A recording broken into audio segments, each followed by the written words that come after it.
Welcome. My name is Mark Depew. I'm here for my second session today with Jerry Raschke. Good morning, Jerry. Good morning, Mark. It is the 30th of July, 2018. Today, we get to talk about your experiences in combat, and we spent the last session last Friday talking in detail, and as you know, I always like to get the background. You certainly have an interesting background, and to hear all of the path somebody like you, a gunner in a B-26, has to take before you actually get to combat. But last time we left you, just got into Sardinia, so I want to kind of backtrack a little bit. You went first to Casablanca, then to Algiers, then to Naples? Yes, Naples, right. Okay. Did I mention Vesuvius there? No, you didn't. Okay, that's we went to Naples before flying to Sardinia. Vesuvius had just exploded. In fact, one of our aircraft, not before my time, the day or so before, was caught in the thing. And in Naples, the dust, the volcanic dust, was so thick, it was about 4 to 6 inches deep. And when you hit flour, you know how it splatters? Well, that's exactly what was happening when walking around in Naples. And it was 6 inches deep all the way. In fact, I got so much of the volcanic dust in my hair that I had to have my head shaved because it was just really bad. And boy, if you didn't, I looked a sight. I looked a sight. Okay. Well, maybe Mildred. Well, it's good that Mildred wasn't seeing you when you look like that. Well, actually, there's one good point there. They took pictures at that in Naples for prisoner of war pictures. You know, you'd have one. So if you're a prisoner of war, you could get it out. Boy, did I look mafia. I really, really looked like a mafia. When you were in Naples, I'm not sure how much Naples was pummeled by the fighting, but obviously the Americans were north of there by that time. But did you see a lot of battle scarring? Not a lot, not a lot, because we were pretty well kept in our little confines, little area.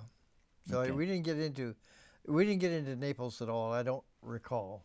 Okay. And then to Sardinia. How did you get to Sardinia? We flew. They flew. No, I'm sorry. To Sardinia, we went by boat, by Italian cruiser, and we slept on the deck or stayed on the deck because it was. Was there any concern about U-boats? Well, we didn't worry about it, so I don't know. I don't think so. I don't think that was a problem. Okay. And where in Sardinia? Cagliari, which I believe is the capital of Sardinia, and we had our base a little bit north of Cagliari, and it was an old German fighter base, and there were 6 runways, so the fighters could take off 6 at a time, as did we, and that was a very unusual for bomber formations to take off 6 abreast, and you see we've got a yeah, map up here right now. It's right at the southern part of Sardinia, yes. Decimona Manu? Is that how you pronounce the base where you actually were located? Oh, yeah, Decimomano, yeah. That's a tongue twister. Thank you. I frankly had forgotten that until you mentioned Decimomano. Okay. And I can't recall, were you then, it was only then that you got assigned to a group? Yes, it was then there were, of our group, there were 6 new crews that joined the 320th at that time, replacement crews, which is mean 18 airmen and 18 officers. And so, yes, some of us were sent to the 320th, to the 441st, which is I was in. A couple of us went to the 17th Bomb Group, which is a sister bomb group. Now you say the 441st, that's the squadron. That's the squadron, the 320th Bomb Group, 441st Bomb Squadron. There were 41st, 42nd, 43rd, and 44th in the 320th. Okay. So we don't confuse people as we go through this. How many aircraft in the 441st? Roughly, I would say 48, I believe. In a squadron? Yes. How many in a group then? Well, now you're right. 24. There were 24 in the 41st. So then there were 4 times 24. Okay, that many. Was there a flight? Were the squadron divided into flights as well? No, not really. Okay. And what Air Force at that time? At that time, it was the 12th Air Force. Well, and Mark Clark was the general in charge of the ground troops at that time, and the 12th. And of course, he was in charge of all of the ground troops in Italy at the time. Italy, right. Okay.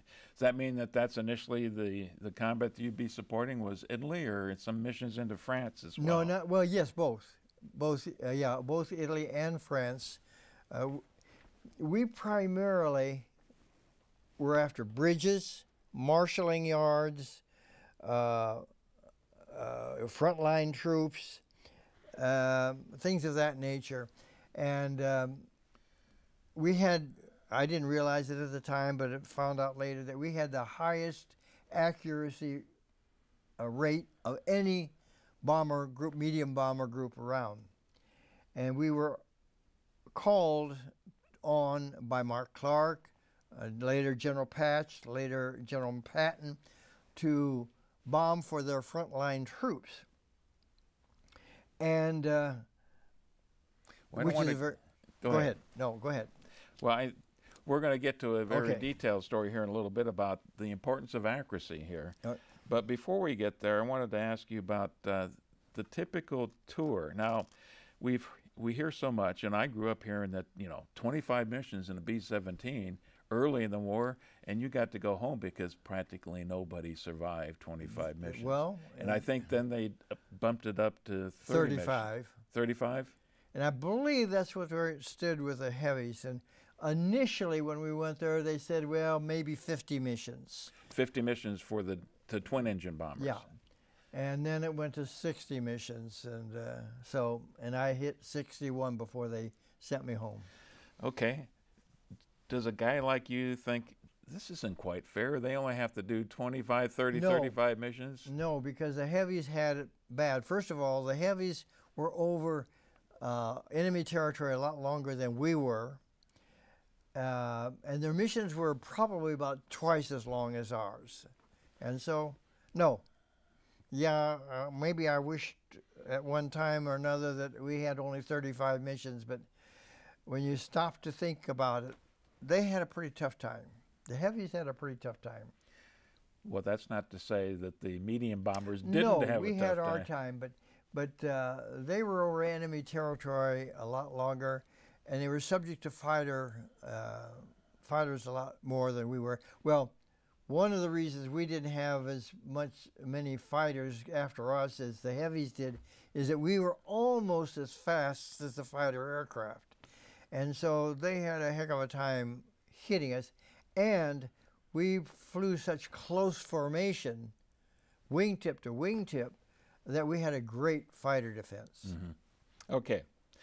Part of the lore of World War II bombers is that the pilots, that the crews would name their aircraft, and then they would have that famous nose art. Not the crews, the crew chief, the one that took care of that particular aircraft, is the one that named the aircraft, and if they put some nose art on there, the crew chief was the one responsible. Well, I didn't know that. You mean the guys who are maintaining the aircraft that weren't going up with the aircraft? Right. They're the ones that did it. Because we went to different aircraft all the time. Rarely, I would fly maybe 3 or 4 times in a particular aircraft, but they had their aircraft every time. Can I say something about the crew chiefs right now? Yes. In our group, they were absolutely great. And I know we're going to get to it later, but for example, in the Battle of the Bulge, the weather was it was the coldest winter in Europe ever. And these poor guys, crew chiefs, they had to keep that plane ready to go every day, even though we couldn't fly. in the coldest weather you couldn't imagine. I give a lot of credit to the people that maintained the aircraft. Okay. I think by the time you got to Battle Bulge, your unit was in France by that time. France by then, right. And but let's go back to Sardinia, because I want to ask you about what life was like on that air base. And let's start with this. Did you have a lot of contact with the Sardinians? I guess that's what you call the people of Sardinia. No, not with the Sardinians. Remember, they were mostly Italians, and they were enemies. They were our enemies, frankly. But in Sardinia, we had a little contact. We'd have a young guys who were ex-soldiers for Italy, as our taking care of our house or tent or whatever we had. But no, we didn't have much contact. We did our own KP. We didn't use them for anything. In fact, during one of the people, and I knew which one it was, but I couldn't prove it, stole my gloves. And that later became a problem for me, and I'll talk to you about that. Why were the gloves so important to you? Well, these are gloves designed for air combat? Yeah, and it got to be 30 and 40 and 50 degrees below zero. And I froze my fingers. We'll get into that later. Okay. Did you have any other problems with pests or anything like that? No, because we didn't have any. But there were a few pets around. No, pests. Pests. No, not really. Well, okay, you brought it up, but I'd forgotten all about this. One time we had kind of a stone house. The two people that were in, and we bought our share of the house when we moved into it, they were ground crew. And but in the tent next door, all of a sudden we heard some shots, bing, bing, bing, bing. And it was more like pop, pop, pop, pop. And one of the guys in the tent was going after a rat that was crawling up the pole. I don't know whether they caught it or not, but anyway, yeah, we had rats. But in our stone house, for some reason, I don't recollect any. Were mosquitoes a problem? Yes, but we had mosquito netting at night. Oh, okay. Yeah, we had mosquito netting at night, and we used it. Boy, we had to, because you had malaria and stuff like that there. And so we had at night, we needed the netting. Okay. What did you do when those moments you had some off time for entertainment? Well, there was just every once in a while they have a dance on the base or something like that. We didn't have much in Sardinia. Well, in nowhere did we have, until maybe we got to France, we had a little bit more. But in France and Corsica, no. Well, here you are on this air base. There's no women in your unit, We played cards. Right? Hearts was a favorite. Hearts. Okay, not poker. No, well, not for us. Okay. We didn't have money. I'm curious of who came to the dances. Were you just... Oh, no, they'd bring women in from the villages. I guess they did in Sardinia, too, but I didn't go. In France, they brought women in from the villages. Okay.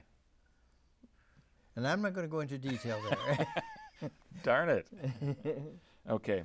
I heard. I'm going to refer a lot of the questions I've got is because I took some time to read some of your journal. Why don't you hold up the journal here so we can see that, and they can get a sense of how thick it is.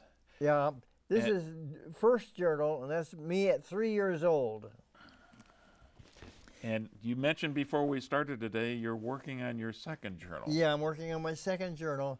This one ends about the time my wife of 56 years, wonderful years, died, and I ended it at that time. And I thought I wasn't going to do any more, and no, I thought I better continue. And so I'm in my second journal already, and I'm going to rename it. This is the Gerald Raschke Lifetime Journal. I'm going to say Gerald Raschke Lifetime Experience, my first 100 years.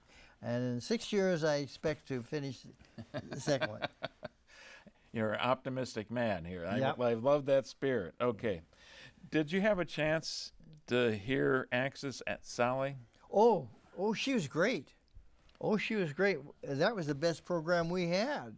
We listened to her music all the time. And, okay, Axis Sally knew more about what was going on in our squadron than we knew ourselves. She would tell it, for example, usually our ships were camouflage. Well, pretty soon we got the silver ones. And she told us that we were getting 3 new aircraft, and they were silver. And she knew it before we did. Or she announced it before I did, before us. Maybe the officers knew, but the airmen didn't know. Yeah, and the music was great. American music, then? Oh, both. Lille Marlene was a very favorite of ours. Yeah, no, she did both. Okay, all of the swing bands of the air? All the swing bands. It was all good music. Yeah, since she knew stuff that even the GIs didn't know, I would think that commanders and operations and intelligence officers are getting really nervous about but they knew it. They knew it. They knew that there were, especially in Sardinia, they knew it was full of Italians, that there had to be people transmitting information.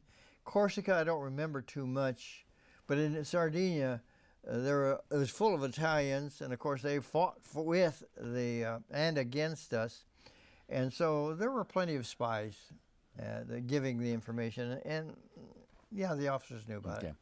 The next few questions I got are about your first mission, which is on August 5th or 6th of 1944. Target was Tarascon, railroad bridge in France. Okay, yeah. I probably mispronounced that. I don't know. I think you did probably as good a job as I did. Wasn't that Arles? Wasn't that Tarascon, but Arles? And it doesn't make any difference. It's the same general area. I don't really remember that mission too thoroughly, but I'm sure we hit the target. Okay. Let me ask you a couple of general questions then.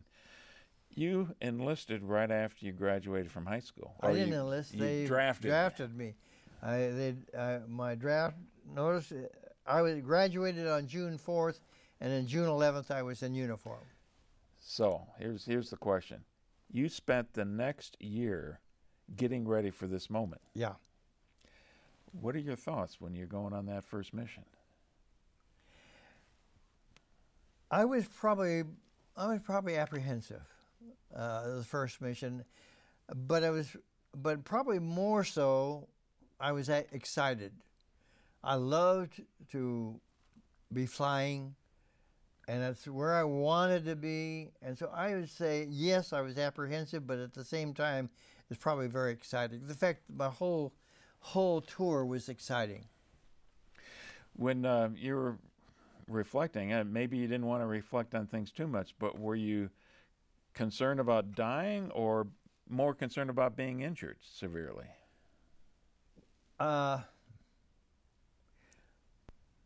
Yes and no. It's always, especially when we knew the mission was going to be rough. Yes, we were apprehensive, let's say that. But for some reason, well, let's put it this way. After my 5th mission, which was when my pilot Mitchell was killed, I think I was probably apprehensive up until that time. After he was killed, sometime in the later, I made up my mind that I was not going to worry about myself any longer. If it's going to happen, it was going to happen. I didn't want it to happen, but I wasn't. After my pilot died, I came to the conclusion what was going to happen was going to happen. And that's the way I've been the rest of my life, frankly. A very stoic way of looking at things. Oh, I don't know. I think it's kind of smart myself, but it worked.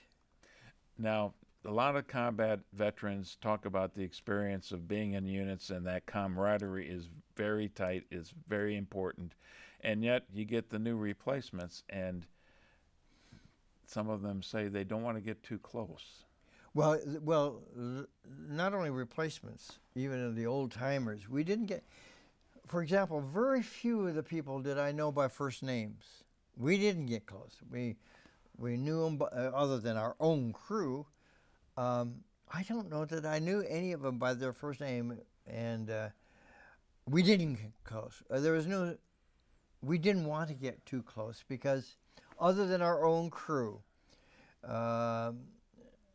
because like 1 in 3 of my buddies all died, were killed, and so we were not necessarily around too long. You mentioned about getting your hair shaved to take your POW picture. Was there a concern about being a POW? Yes, there was. Always a concern about being a POW. And I have a couple stories, but we'll do those later. Yes, none of us wanted to be a POW, especially if we were going to be a POW, we wanted to be captured by the Germans, not the Italians, and because it was difficult. But by the Germans, we knew we were going to be treated as soldiers, and that wasn't necessary. See, the Italian civilians really took it out on us because we bombed their cities, we bombed them, and so we killed their people. So the Italian civilians were pretty rough on POWs. Okay. What aircraft were you assigned to for that first mission? What do you mean? It was B-26. Yeah. Was it piloted by Captain Mitchell? No. No. I don't even know who the pilots were, because the first missions, first of all, we were replacement crews, and we rarely flew with our own crew. The first time I was going to fly with our own crew would be on my 6th mission after the invasion of southern France. I was scheduled with my pilot and the rest of my crew. Well, my pilot was killed. So from that point on, we were, quote, replacement people, and we were put on different crews. We rarely flew with the same people. Later on, Lieutenant Asher was my pilot. He was a replacement.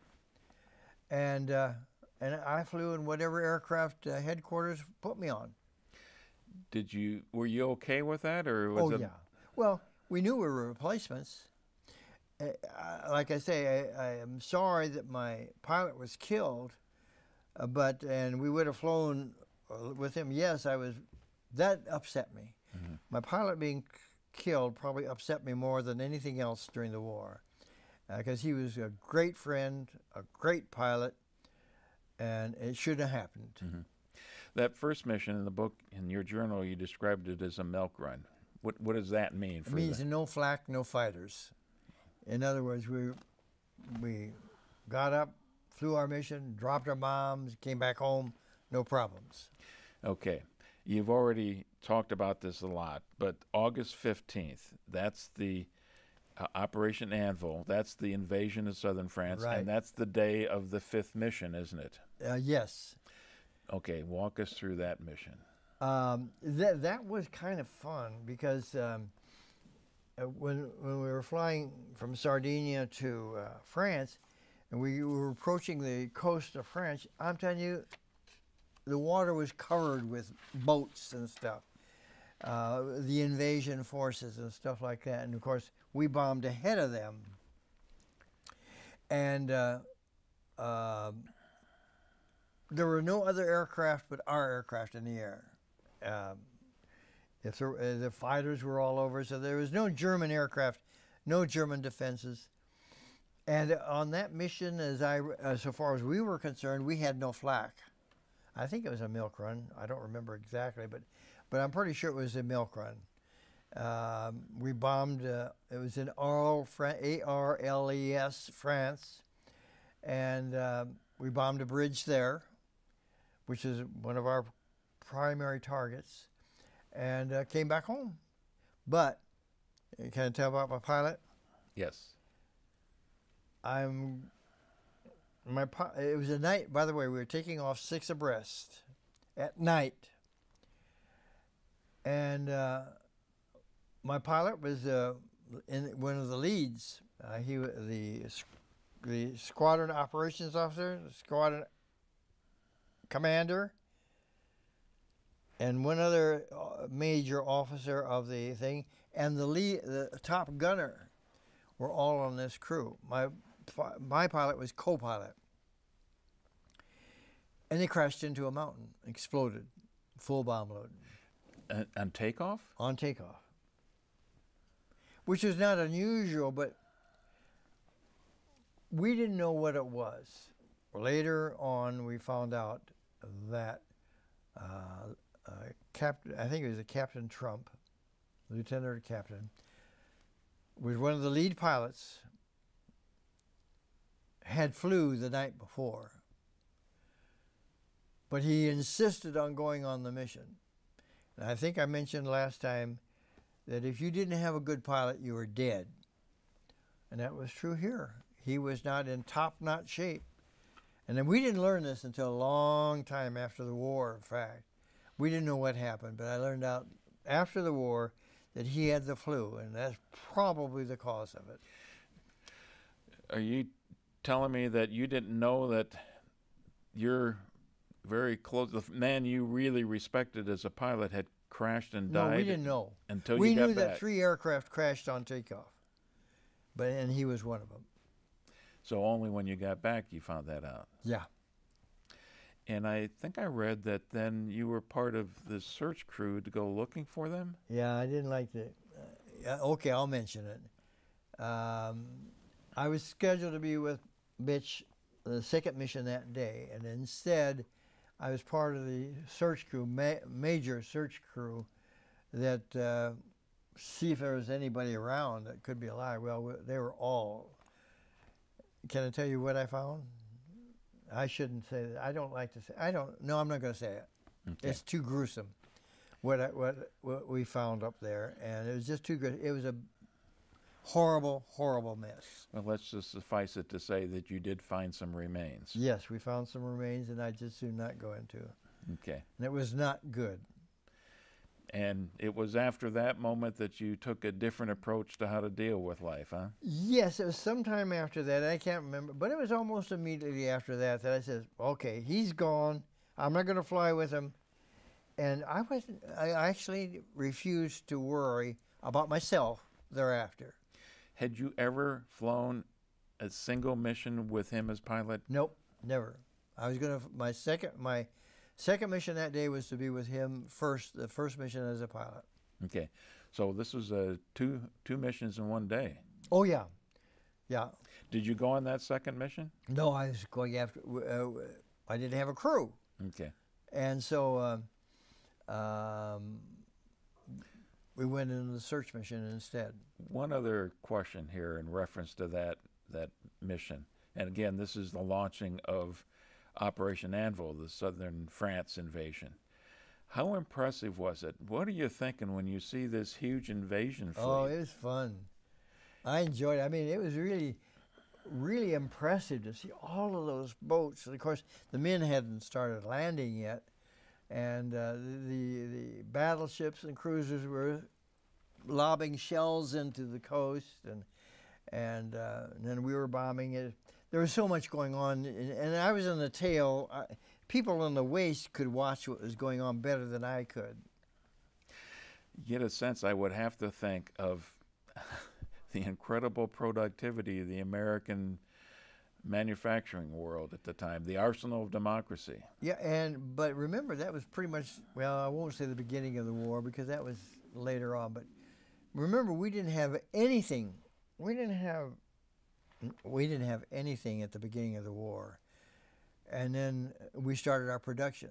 And the women, again, were great. I mean, if it weren't for the women that were in the factories, we wouldn't be where we were then.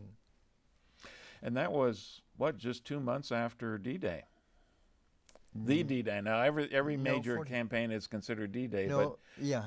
So that was June 6th for the major landing in Normandy. Yeah, okay. So just 2 months after that. Yeah.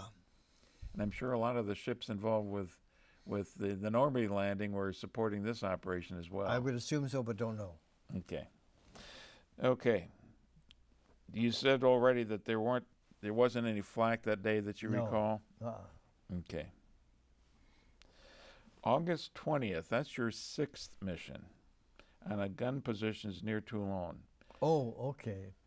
Toulon is one of those missions that I'll never, ever forget. Now, Toulon is actually the major city where the landing Major occurred. city, but we bombed the gun emplacements on an island nearby.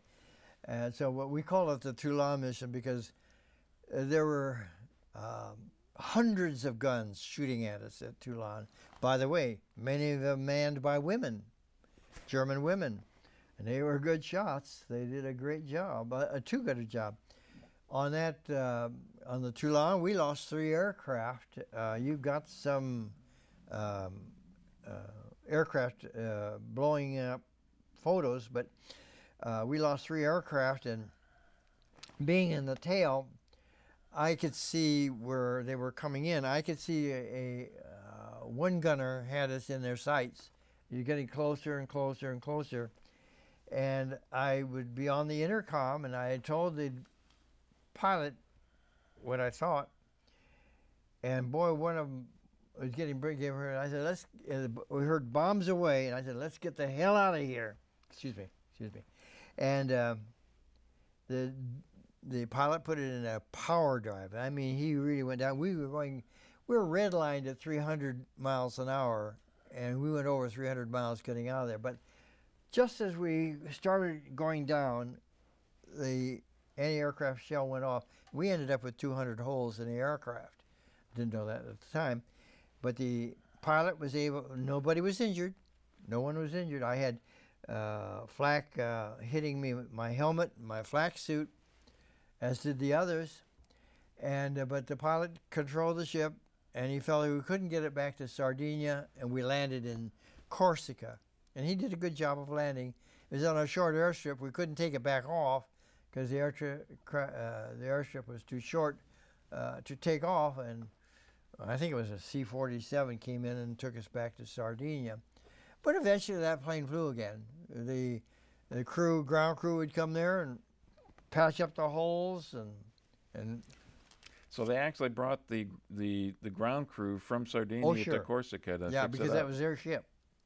How many people on a ground crew per ship? Oh, I think about 4.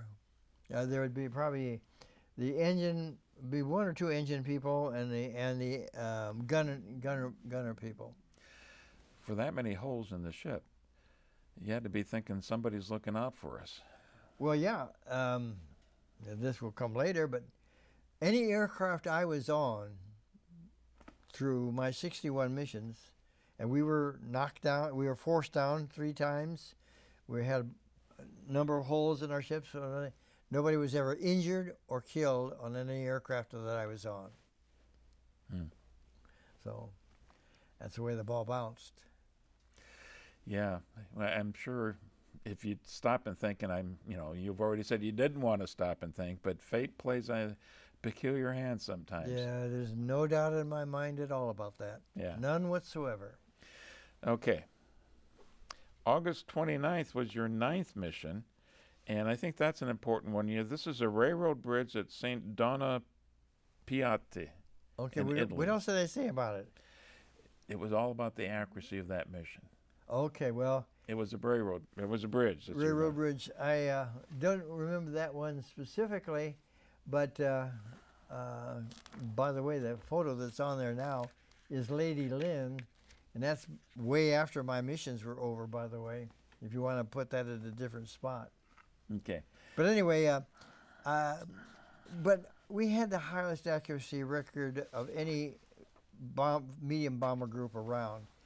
And I can tell you about what happens is this. We have the lead bombardier.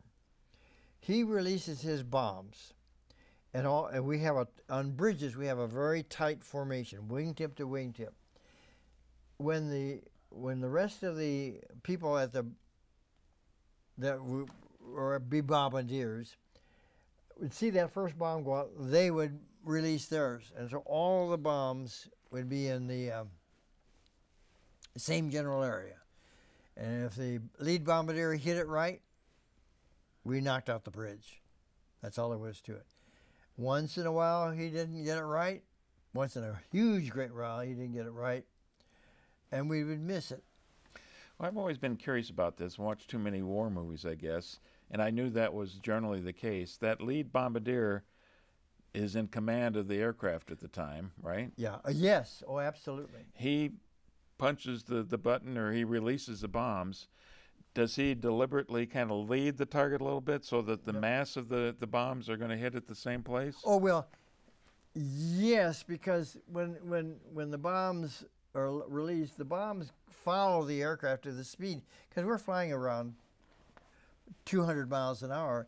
So when the bombs are going forward, and so the bombs go like this, and that is very, there's a mission later on, there will be, 14th mission, one I'll never forget. Mm-hmm. Well, can I hit that one now? Yeah, let's go there. This was, we knew it was a frontline thing. We were bombing in a deep valley. The mission report said enemy troop concentration near Mount Oglioli. Okay. Yeah, okay. You pronounced it as well as I could, I guess. But yes, okay. The mountain was probably roughly 9,000 or 10,000. We were probably bombing about 11,000 feet. As I remember that mission, we took off in a very, very heavy rain, which is a very unusual case in itself.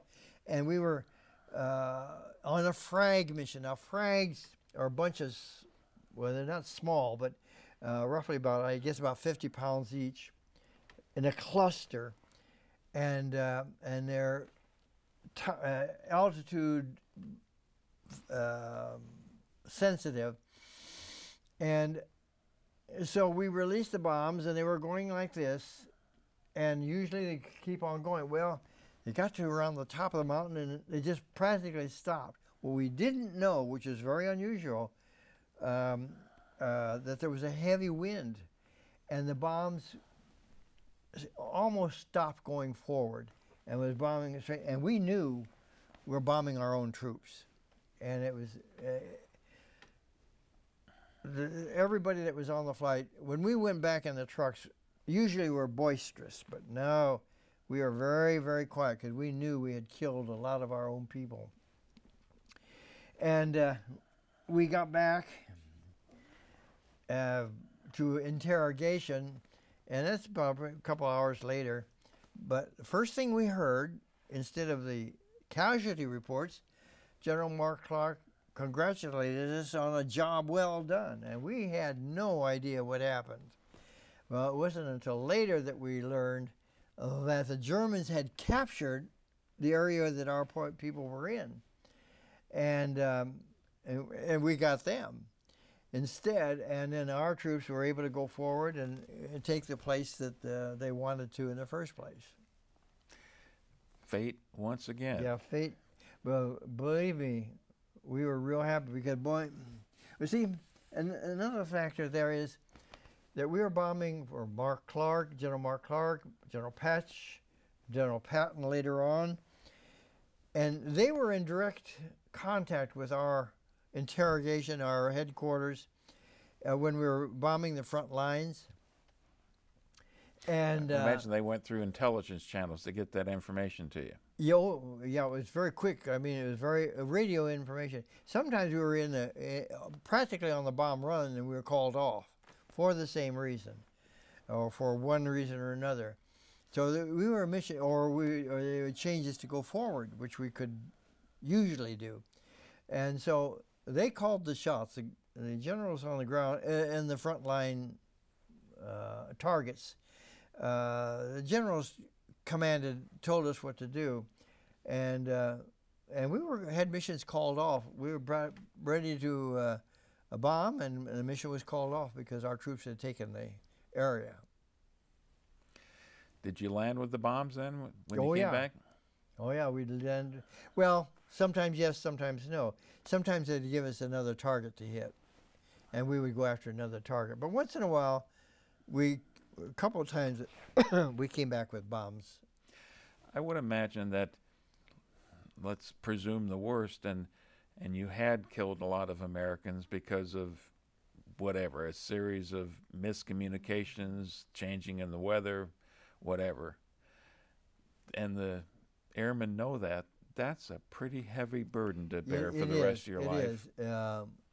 Yeah, all of us felt that because we were really despondent before we learned the truth on that one. Most of the time, I don't remember we ever killed our own people, and we didn't even on that time accidentally. And on all the missions that I was on, anyways, or maybe there were others where we hit friendly troops, but none that I was on. That was the closest one. Okay. What I'd like to do now here, Jerry, is to walk you through a typical mission, and I've got a lot of questions here. We're going to start from before you're getting up in the morning and all the way through, and I think in the process, be more than happy to have you weave in some of your memories and stories about specific missions here as we talk through the typical mission. So let's talk about a mission day. When did you normally get roused out of bed? 3 o'clock in the morning. Wow. Did you know the night before? Oh yes, we knew there were mission notices on the bulletin boards, so we knew whether or not. Okay, I got one thing there. My engineer Johnny Hart. He never missed a mission that he was going to be on, but boy, you didn't dare wake him up. We went to chow at 3 o'clock in the morning. But we learned early on to hit him with a broomstick because he come out madder than a hornet. But anyway, other than that, 3 o'clock in the morning, we got up, went to chow. Special breakfast? No special breakfast. No, just a regular breakfast. Usually it was later on, and then I can't remember where it started, in Sardinia or Corsica. We finally got fresh eggs and fresh bacon, but mostly it was the fake stuff. And they gave us a good breakfast, but because it had to last us until sometimes past lunch, and that was at 3 o'clock in the morning, and then to lunchtime. And but we got a good breakfast, and it was always dark, of course, at 3 o'clock in the morning. And they would put us in trucks and take us to the base. The ground crew had already been, when we get up at 3 o'clock in the morning, the ground crew is already gone. They were already, in fact, we could hear the engines warming up as we were going to chow. And we get to the ship, the trucks would take us to the ship, and we'd check our guns, and me, the engineer would check the engines, radio would check the radio, we'd check all of our stuff. Who's responsible for loading the bombs and the ammunition? The ground crew. It was all done already when we got there. Who armed the bombs? The bombardier usually armed after we took off. The bombardier would go back, and sometimes he hadn't gone up to the nose yet, and he would arm it. And then sometimes I would have to arm the bombs myself. If the bombardier was up at the nose already, sometimes I would have to go up and pull the tags. Okay, and that's what it was, just pull a tag and then the fuse is activated? Well, it wasn't. The fuse was not activated because the fuse was a propeller-like thing. And as the bomb drops, the propeller would go around, unwind itself, and once the propeller was out, then it was armed. Were there any special rituals that you did? No. Anybody else? I would imagine some of these guys were superstitious about Yeah, some things. were superstitious. I wasn't superstitious. Not me. I think you're probably right, but I don't recollect any of them. No. Was there prayer? Well, we didn't even talk the pre-briefing. How much of a pre-briefing did you get? Well, it was a full pre-briefing because it was primarily for the pilots and the bombardiers. And some once in a while navigator, but pilots and bombardiers for the briefing. The rest of us were there just to know what was going on. We had no part of it. Well, I imagine there were some parts that you were paying attention to, like the weather. Well, in a B-26, we just didn't take off of it. It's usually, if there was bad weather over the target, we wouldn't even take off. We would take off in maybe rain or something like that in that one mission, but usually the weather was halfway decent. Cold, yeah, in France, it was very cold, and that was bad, but no. Target, yes. So always interested in what the target would be. What the target was, and whether there's going to be any flak, or whether there's going to be any fighters, and yeah, we listened to that part. Were there some targets or types of targets that concerned you more than others? No, not really.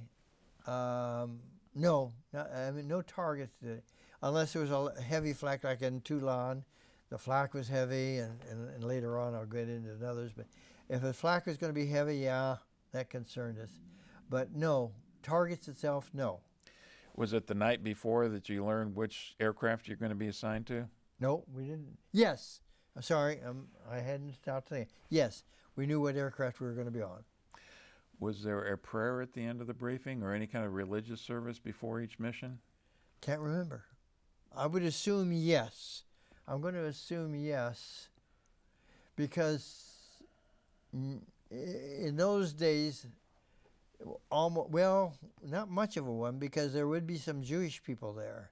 So there would be no mention of Christ. I don't think. I don't remember that, so I'm open there. Now, I know that you spent a big portion of your life after you got out of the Army Air Force as a minister. Yes. An Episcopal minister. Yes. How important was God and your religious beliefs to you? As the war went on, more so. I wasn't really overly religious before I went into the service. After I was in combat for a while, and I think it was, well, no, Corsica, I think, was the first time when I started attending Bible classes. And I got a little bit more interested in it. As the war went on, I believe, yes, I became a little bit more religious. Well, there's that old comment that there's no atheists in a foxhole.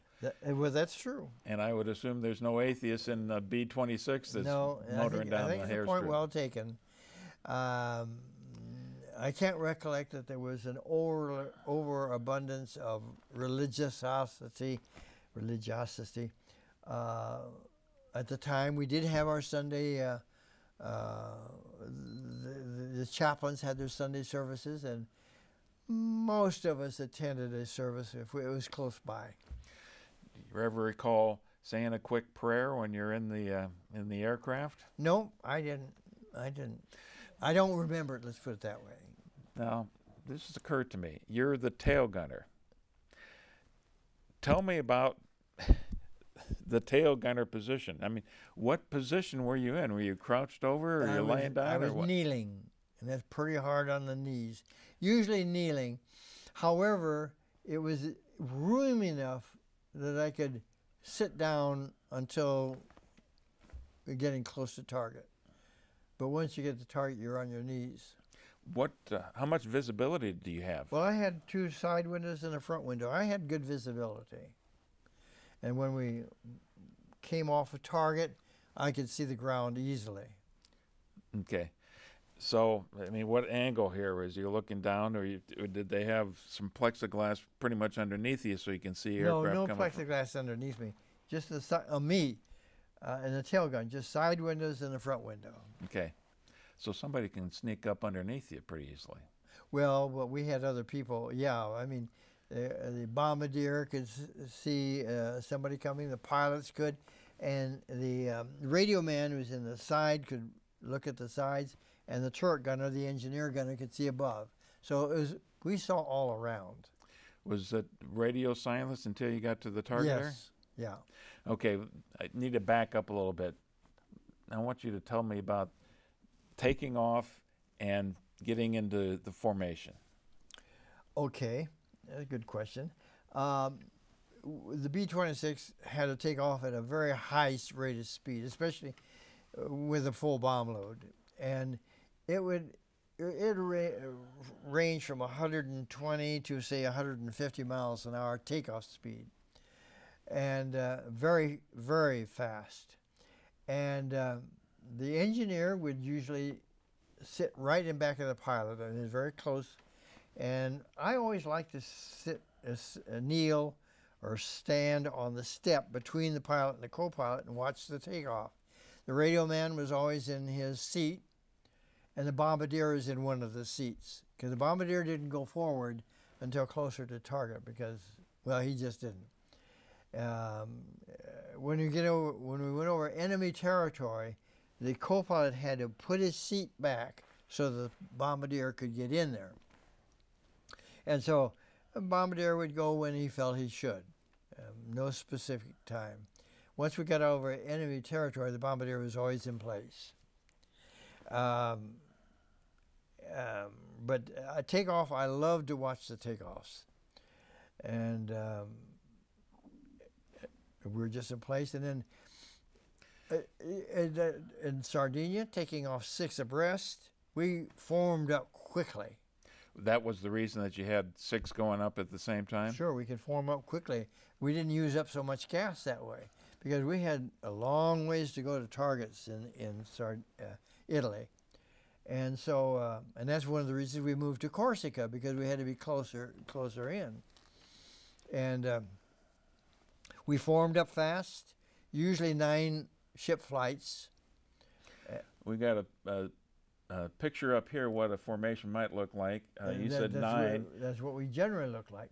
I know that you had flights or missions where there was less than 9, and a lot of missions where there's a lot more than 9. Usually that was probably that was probably coming back from mission, and there's none missing up there, so that could have been on going to the mission. If there was a aircraft missing, there would be 1 or 2 less then. Why was it so important to be flying in formation like this? 'Cause that's tricky business, isn't it? Well, it's tricky business, but see, you can see we're very close in there.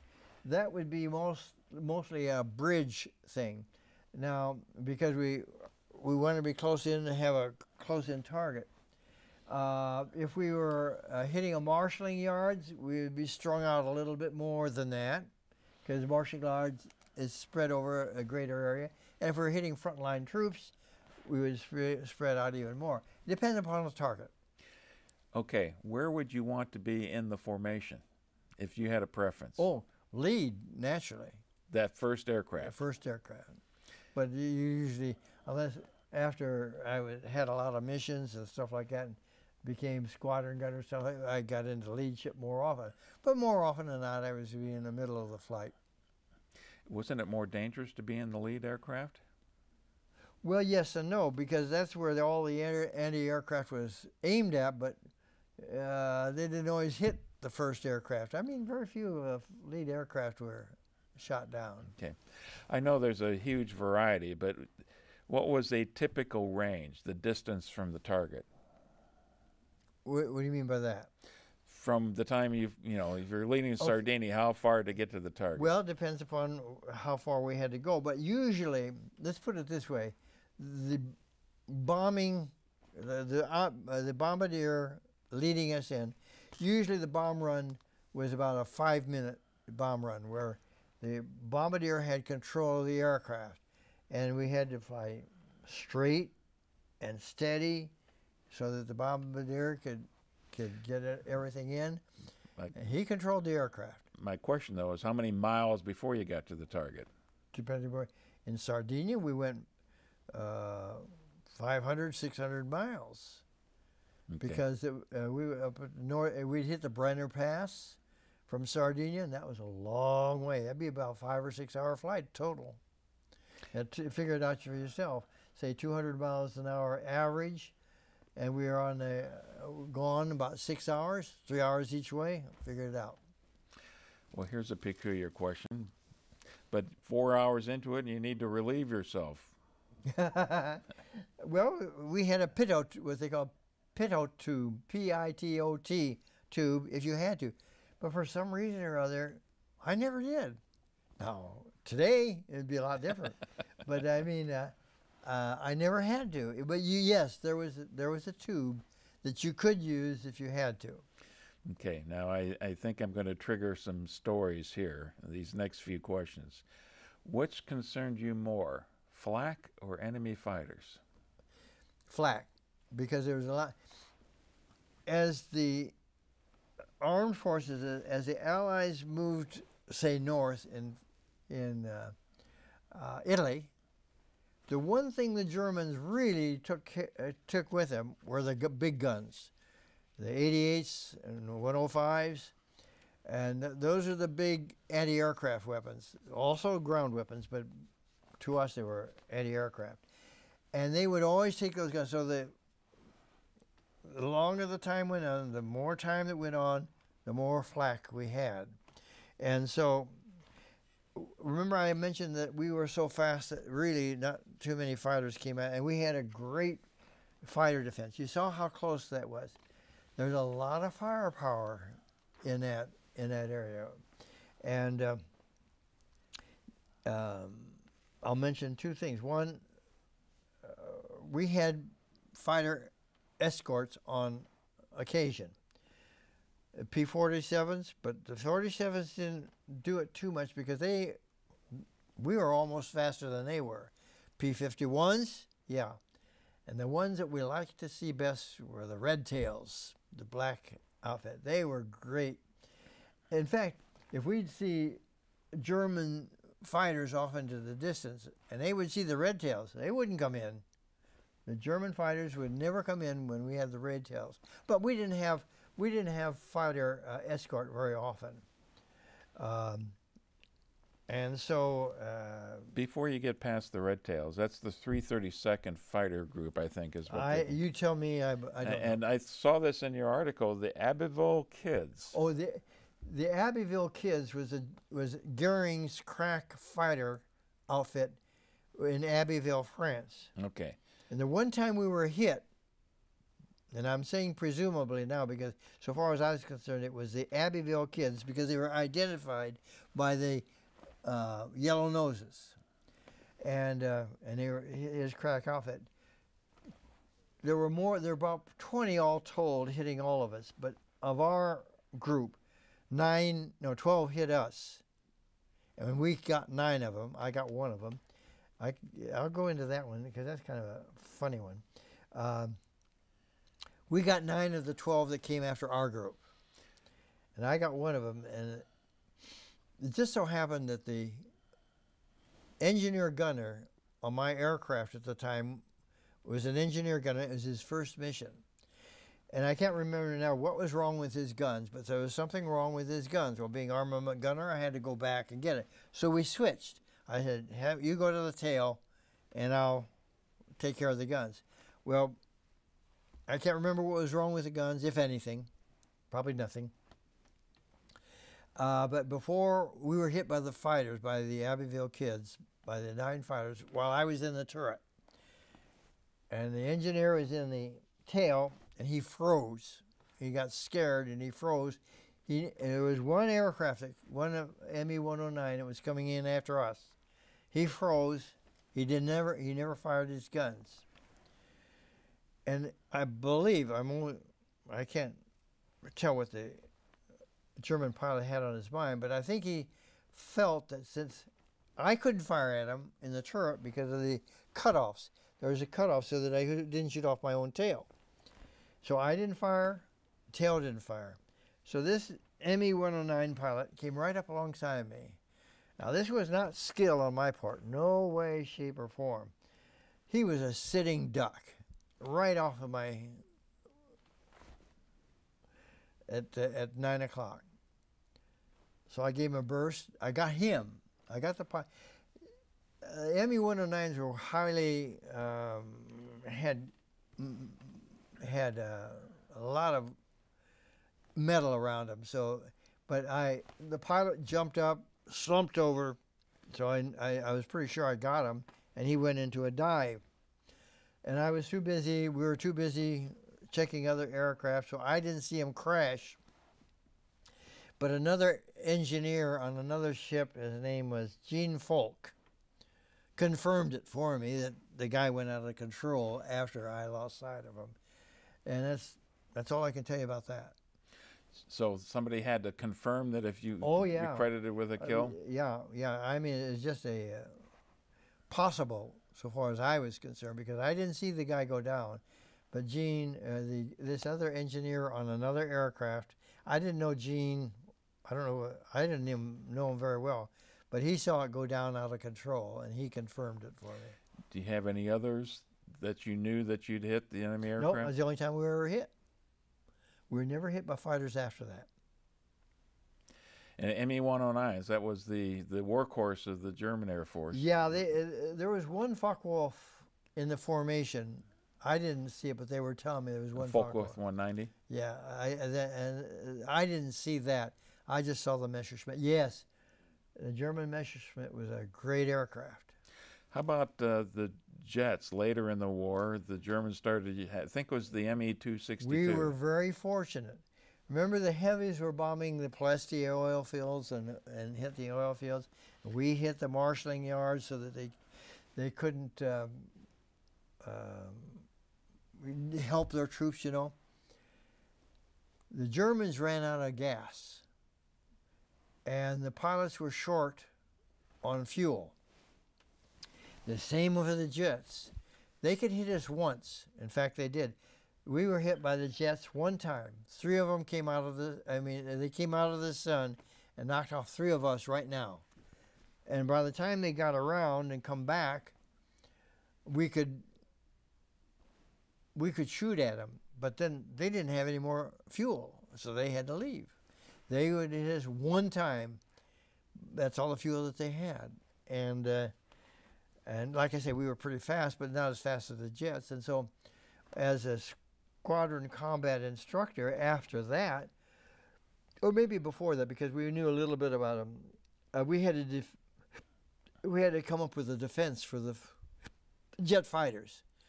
And we devised that they were so fast, we couldn't lead them. So we had to blanket all of the gunners had to aim their guns at one particular spot and hope to God the jet fighter would run into it, which did happen, I guess. But we were never hit. After that one time when 3 of us were knocked down, we were never hit again. You mentioned the red tails and how glad you all were when you saw the red tails. Did you or your... We didn't know they were black at the time. Oh, really? Nope. We didn't know it. Well, you figured where I was heading with this question, that, you know, they're treated so poorly back in the United States. Well, they were treated so poorly in the Air Force, too. They were treated, I mean, even when they were fighting combat, until they proved themselves, they weren't even allowed into the officers' messes. But after they proved themselves a few times, they were buddies. But you didn't know that... No. I didn't know until after the war. Really?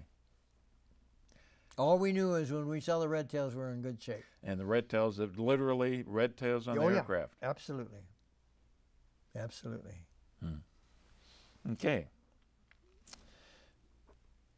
How often did you have cause to fire your 50 cal when you were on missions? Just those 2 times. That's it, just twice. That's it, yeah. Okay.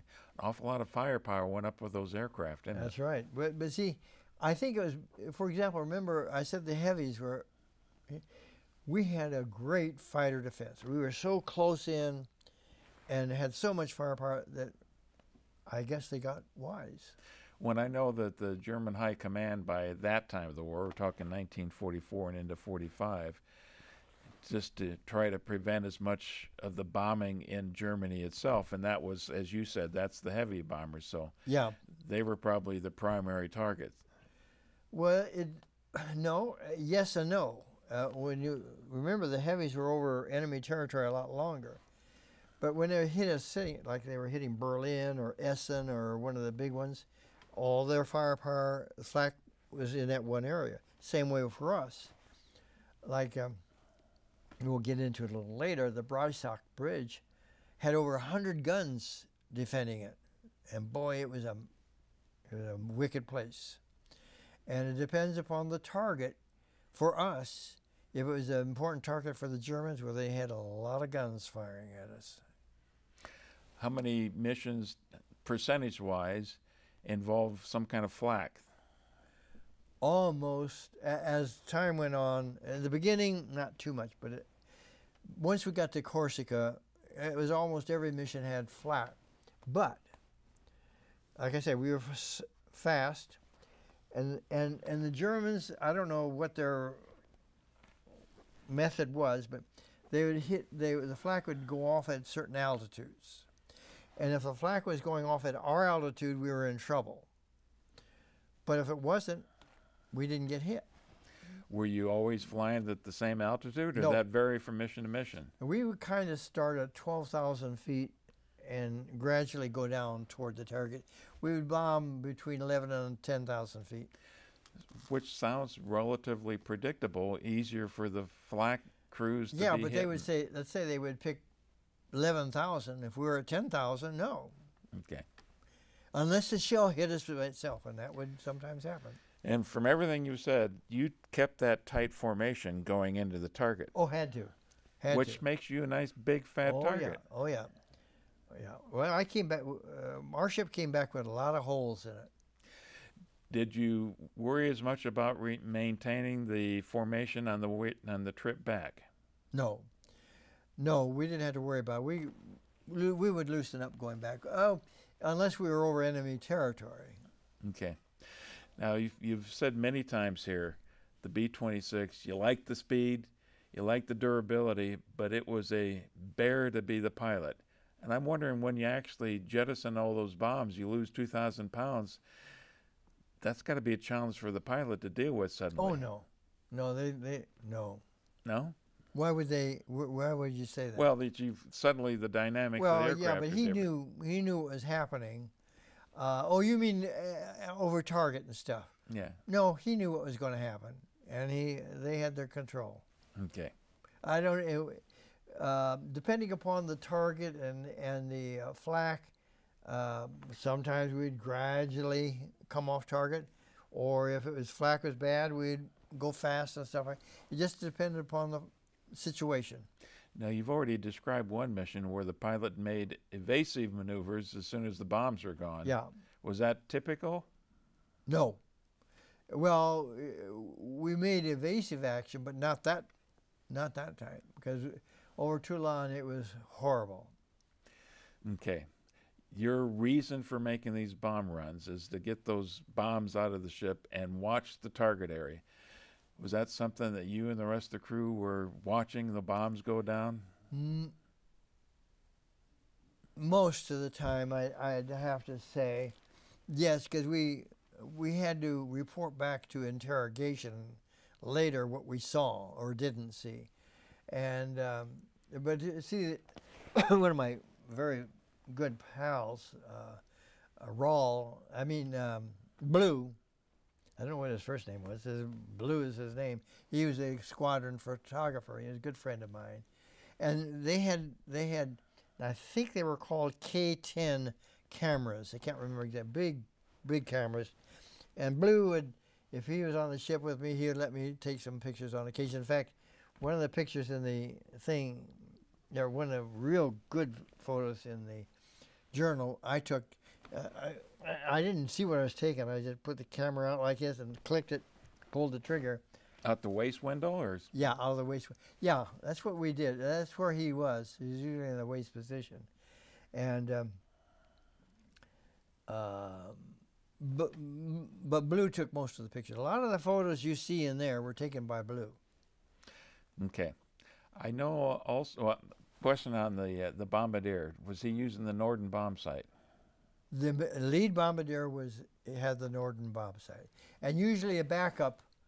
There would be one or two backups in case something happened to the lead bombardier. But not all the aircraft? No. In fact, let me make one point before I forget it. I mentioned about Blue and the photographer. You notice there were some color photos in my. Well, Joe Kingsbury was a professional photographer before he was taken into the Air Force. He brought, I had never heard of a 35 millimeter camera with color film in it. And that was the only color film that you will see in there. Any color film was mostly done by Kingsbury. But anyway, what was your question before I interrupted? We were talking about the Norden bomb sight. Oh, Norden, yeah, okay. I don't know exactly, but I think the lead bombardier for sure would have the Norden, and I would assume that maybe one or two backups would have the Norden. We had and my radio man became one. We called togglers. Remember I said that we watched the lead bombardier and the first bomb? Well, the rest of us would toggle the bombs out. And all you do is pull a switch. And you knew because you were watching that lead aircraft? Absolutely. There was no communication going on? No communication. Once you got fighter pilots coming at you, the enemy fighters, I would assume then there was lots of chatter. No, not too much. Not with, well, yeah, when fighter to the tail, yes, okay, yeah. But really, we didn't, like I say, we were hit by the Abbeville kids once. Yeah, there was chatter then, and I hadn't thought of it until you just brought it up.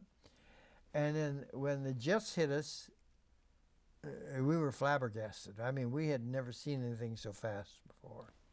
And but there wasn't a lot of chatter there because they didn't come back.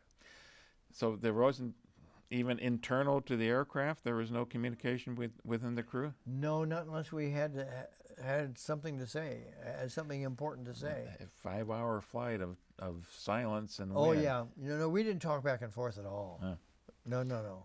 Well, here's one that surprised me, and I read this in your journal, that sometimes you guys didn't fly with bombs, you flew with chaff. Okay, I flew a few chaff meetings. That was tinfoil. Chaff is just tinfoil. And it was, especially where we're going to have heavily defended things,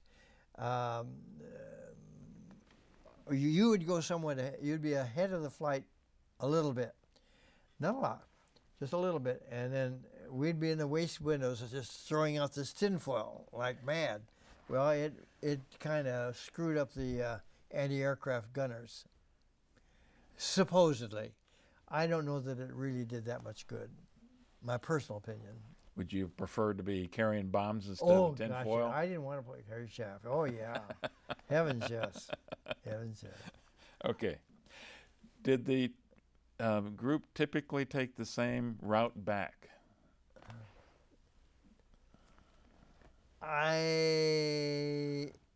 No, it didn't, because we had different routes we had to take going to target.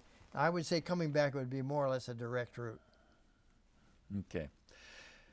I'm sure you're sitting there, you're seeing an awful lot what's going on, especially if you got your wish and you're in one of the lead aircraft.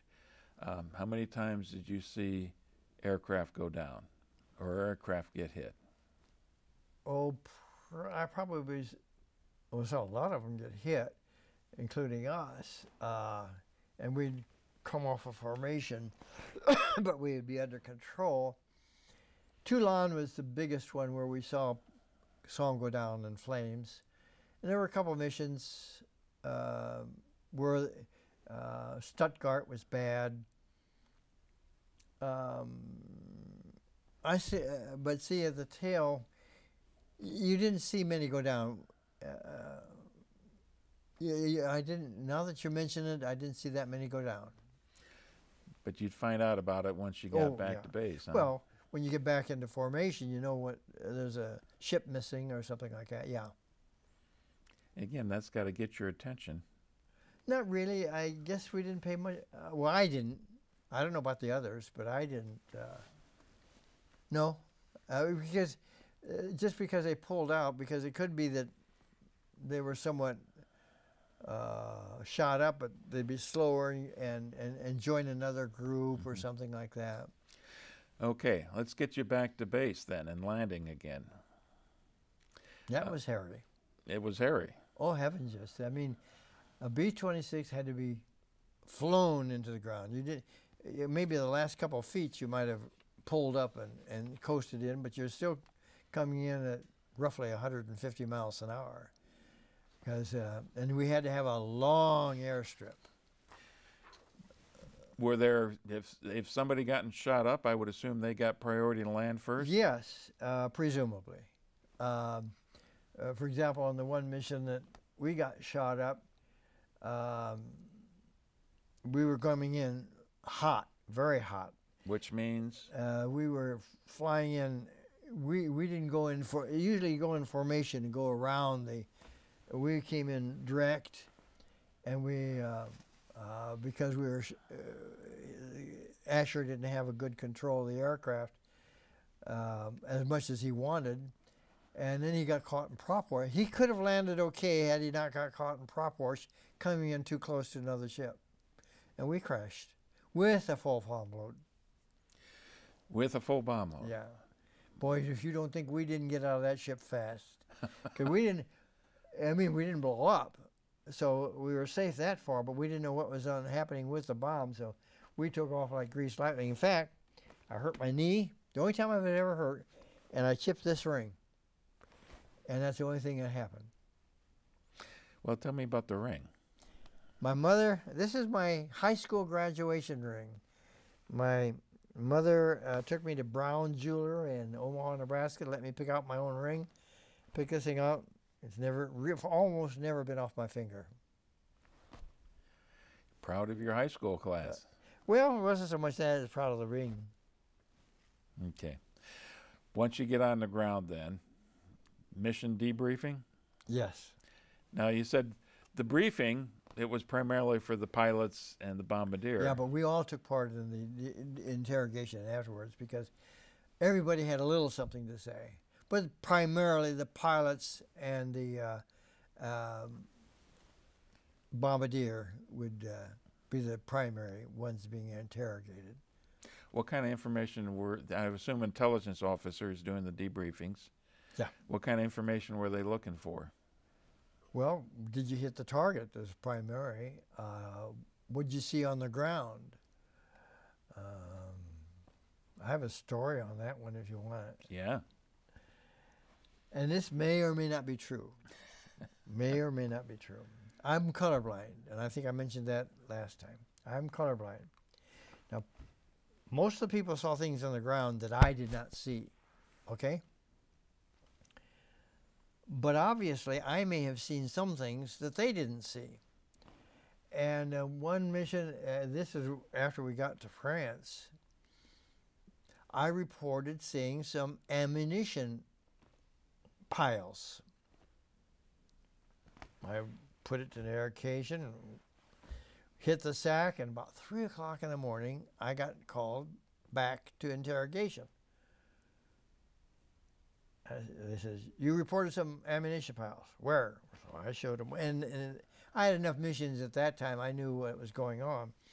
I mean, I knew where I was and what it was. So I pointed out the maps where I saw them. Are you sure? And I said, sure, I'm sure.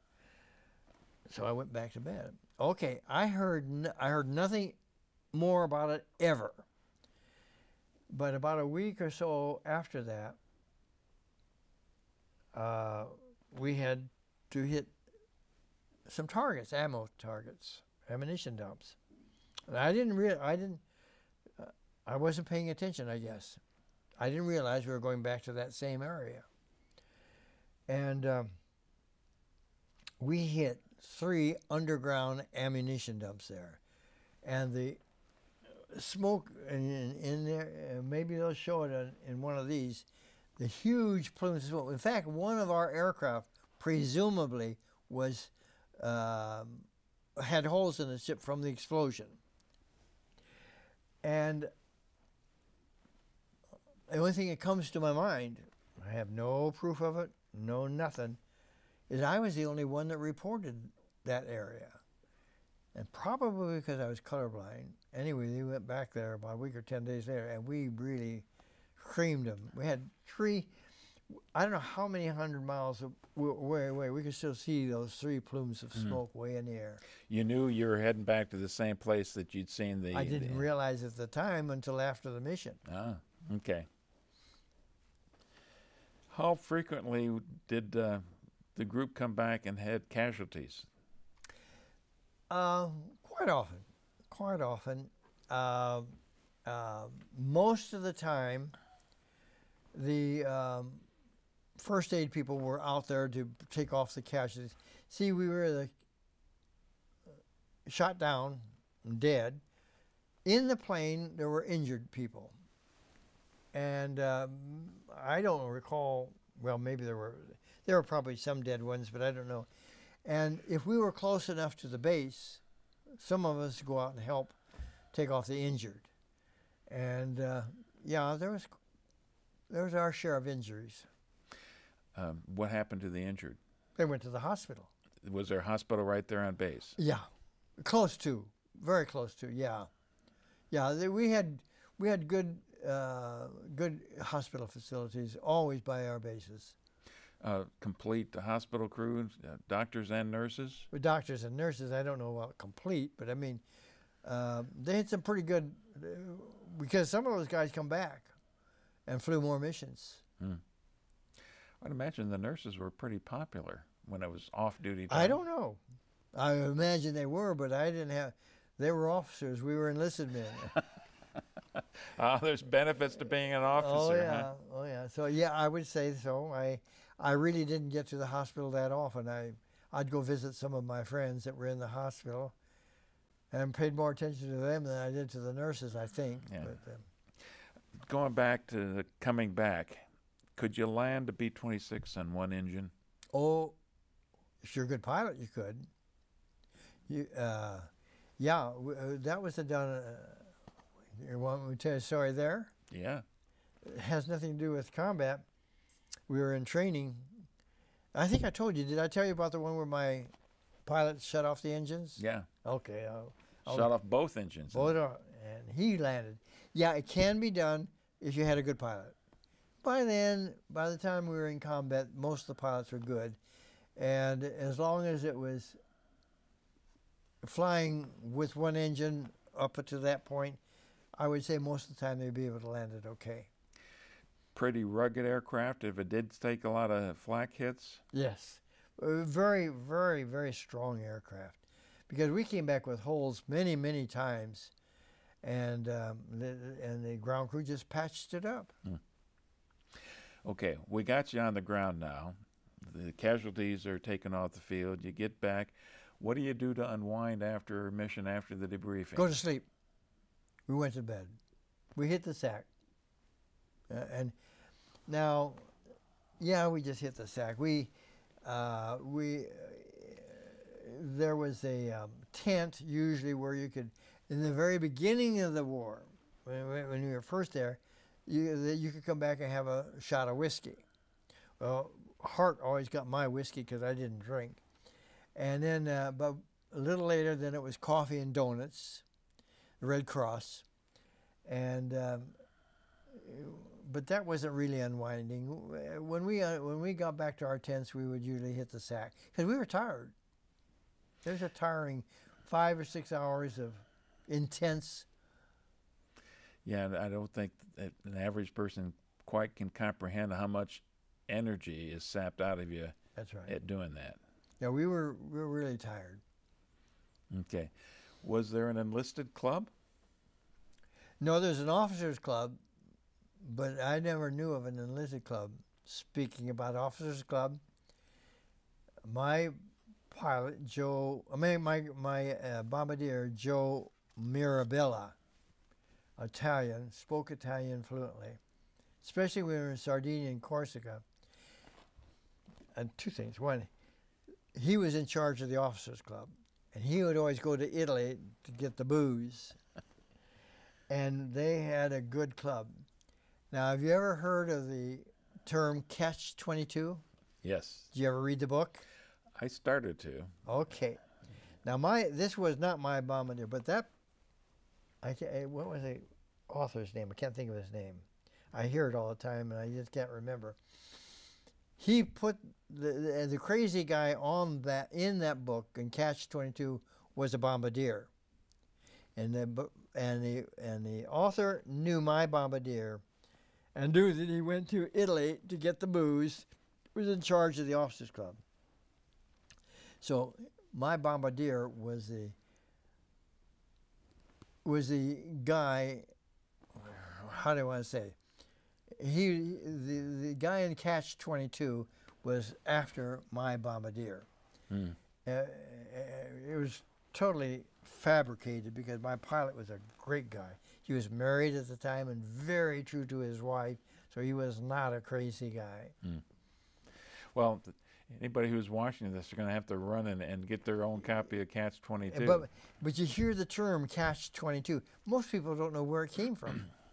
Or some people might not even be aware today. I wonder how many kids today know what that even means. Yeah, they don't.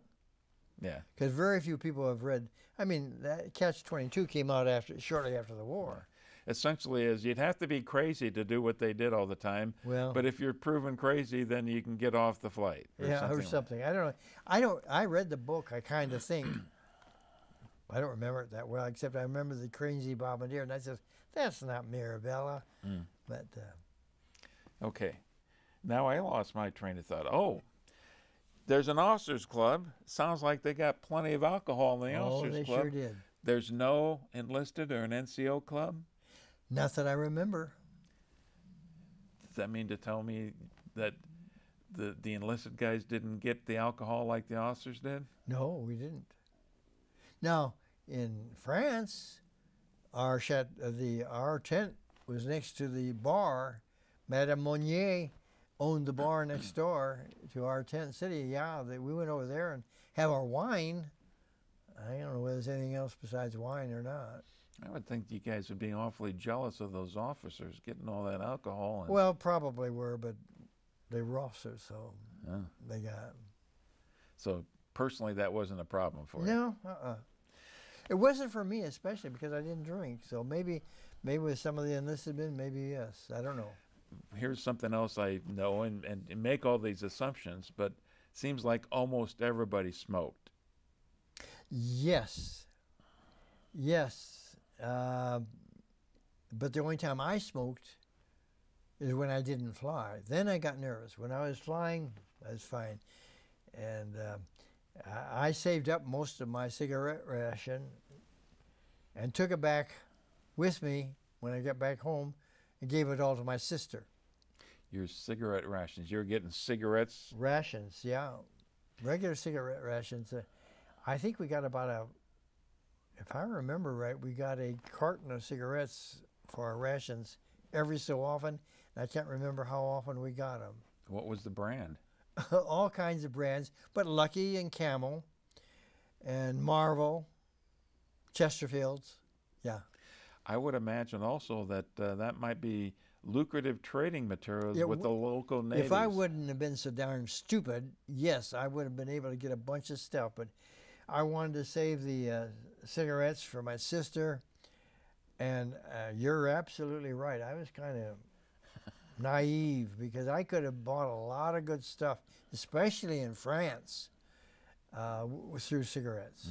But tell me about the food that you got, especially Sardinia and Corsica. What kind of meals were you getting? Well, it's ersatz food in Sardinia for a while. I mean, fake eggs, kind of fake bacon. Okay. The food in Sardinia was not very good. When we got to Corsica, we got better and better food as the war went on. And I got a story there. Sure. This was in Corsica. We were on KP. We saw these beautiful steaks unloaded. And I thought, oh gosh, we're going to have some good steaks. What'd we get? We got hash. And we were really, really aggravated. And we were walking by the mess hall, the cook's tent, and they were cooking steaks. And that really, really aggravated us. So one night later, this was in Corsica, we dug underneath the mess hall and got into the refrigerator and got a bunch of stuff and took it back to our tent. We had to hide it under the metal plating on our, and the cooks or the KPs came looking for it and they never found it. But we ate pretty good for a few days. You had to cook your own food, though. Oh, yeah, but that was no problem. Okay. Now, you mentioned Corsica. Do you remember roughly when you got to Corsica, when the 320th moved there? I really, like I say, time flies in such a way. I would say that it was probably August or September. Okay. So a few months in Sardinia before you moved Yeah. farther north, closer to the battlefield. Yeah, exactly. What was different about Corsica versus Sardinia? Now, I know that it was French island before the war. It's a French island. Mountains were in back of us. And a lot of green. And it was actually, Corsica was a beautiful island. It was really, really beautiful. Okay, you got me in Corsica now. And this is right at the very beginning of Corsica. We were putting up our tents, getting ready to put up our tents. And we were digging the holes around the tent to take care of the groundwater, rainwater. And two Frenchmen were walking down the aisle, so to speak, or the kind of a street where we were. They were laughing and laughing, and they were really talking a blue streak French, of course. We didn't understand it. So for some reason or other, we stopped them to ask what it was, why they were laughing so hard. We couldn't understand French. They couldn't understand English. But they got across to us. They pointed to the mountains, and then they said, aqua. And we were in a wash and didn't realize. But our tent, we caught on to it. That when it rained, it was really bad. So all the dirt we took out of, and by the way, we made the trenches even wider than usual. I think they were about a foot wide and about 6 to 8 inches deep. We put all the dirt on the floor of the tent. And of course, we had steel matting that went over that. And so we were really high up, and the rest of the guys were all laughing at us and stuff like that until it rained. Now, our tent was the only one that didn't get out of the water. And so we had the last laugh, but it was good. Was that the same tent that you hid the Yes. stolen rations in? Yes, because we had the room underneath it. We didn't have to dig. Very good. Okay. Did you have some more dealings with the French population there? No. We did get into Bastia, which is the main city there, which is a gorgeous city, beautiful, modern city. So we got around it. I got some interesting pictures in there. There's one, I took one picture of it was an apartment complex, things hanging on the line. So we were back in 80 or 85, and I still swore the same clothes were hanging on the lines. And we went back to that same area, same buildings were there. I took a picture of a statue in a park there, whatever it is, square.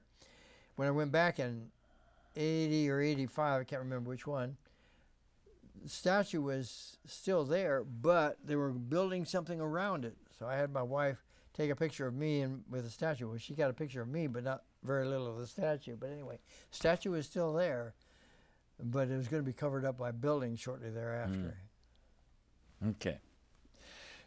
Were you flying, once you got to Corsica, was the group flying, still supporting missions in Italy, or is it Italy more and more into France. France? Mostly in France. No, both Italy and France. We were hitting in the Brenner Pass area. And Brenner Pass had high mountains too. Now, help us identify where Brenner Pass is. It was part of the Alp Mountains in Italy. Is that kind of between Italy and Austria? Yes, I would say yes. Okay. I hadn't given that much thought, but yeah. The thing about Brenner Pass area, we'd bomb the bridges right alongside the mountain. And it was an odd and eerie feeling to see us being shot at from above. The Germans had gun emplacements. They weren't 88s or big guns. There was probably 20 millimeter or maybe machine guns. But you could see the fire coming down from the top of the mountain at us. That was odd. Yeah, I don't think that would be a comfortable feeling at all. I don't think they ever got any of us. I don't know. Maybe they did, but and we never got hit.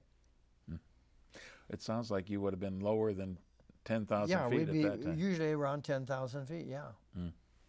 Okay. Any other memorable missions while you're in Corsica? Not that I can think of offhand. It was after we got to France we had the more memorable ones. You know, because in Corsica we were still hitting bridges and some frontline stuff. Okay. I'm going to probably save the discussion about the missions and activities that once you were moved to France for the next time we meet. Okay. I wanted to finish today with, and I might be overlapping this, but you became the squadron combat instructor. What does that mean? Well, and I think I became that in Corsica. Yeah, I think it was in Corsica. I don't know why I was chosen, although I did have very high grades in my armament classes in the States. Like I say, I was a very, very poor student in high school. But for some reason or other, I applied myself in the classes of armament training. And if that was a part of my record, that was maybe why I was chosen. But I was chosen to be squadron gunner and squadron combat instructor.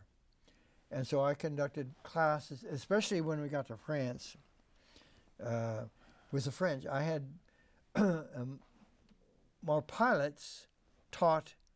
See, we had the French Air Force with us. It was part of it, especially when it was in France. When we moved to France, we became the first tactical Air Force. We'll get into that the next time, but our pilots taught combat to the French B-26 pilots, and I taught gunnery to the French gunners and our American gunners. And that was part of my job as a gunner and combat instructor. Primarily the new people who were arriving in the unit? Yes, replacements. Well, how did you deal with the French? Because you mentioned earlier you didn't know French. No, I didn't know French, and I still didn't know French. But we would usually have a translator that could go back and forth. And when we didn't, with gunnery, you can kind of get through it. But most of the time in the French, I had a translator. Okay. What did you think of the French, the ones that you were training? Oh, great. They were great. They were hard fighters. They took many heavy losses. They were gung-ho. They were I really liked them. Okay. And the French people I liked. I liked the French people. I still get, well, it's because I got this one medal, but I hear a lot. And I used to get a lot of letters from them after I got back. I'd write to them. I became well acquainted. I was back to France in 1980 and 1985, went back to my old areas and everything. We'll get into that next time. You mentioned that the Italians, many of the Italians didn't treat the American pilots who were downed over Italian because they'd gotten beaten up so bad by the American Air Force. And because they were part of the Axis, remember. okay, the kind of Mussolini? that's part of the answer to my next question is the French had a different attitude, but they were pummeled by American bombers as well. Yeah, but we were on their side. And give you, and this is next time too. But when we landed, when we went from Corsica to France, we landed at the aerodrome in Longvic, and that was near Dijon. Now, we had nothing to do with it whatsoever, so far as Americans are concerned. But they thought we freed them because the Germans were just on the other side of Dijon. And boy, they welcomed us with open arms, but because the Germans were still within sight of Dijon when we landed our aircraft there. Jerry, that's probably a good way for us to finish today. It's been a fascinating discussion. Really get some insights of what it was like for you to be that B-26 tail gunner and seeing lots and lots of combat. Yeah, but it was very, very exciting. Very exciting. Well, now we've teased the audience for next time. Okay. Thanks, Jerry. And maybe thank you for being with us today. And maybe I'll have the printer fixed. Okay. And I can give you some other notes to go with your cheat sheet. Well, I got more time to do homework now.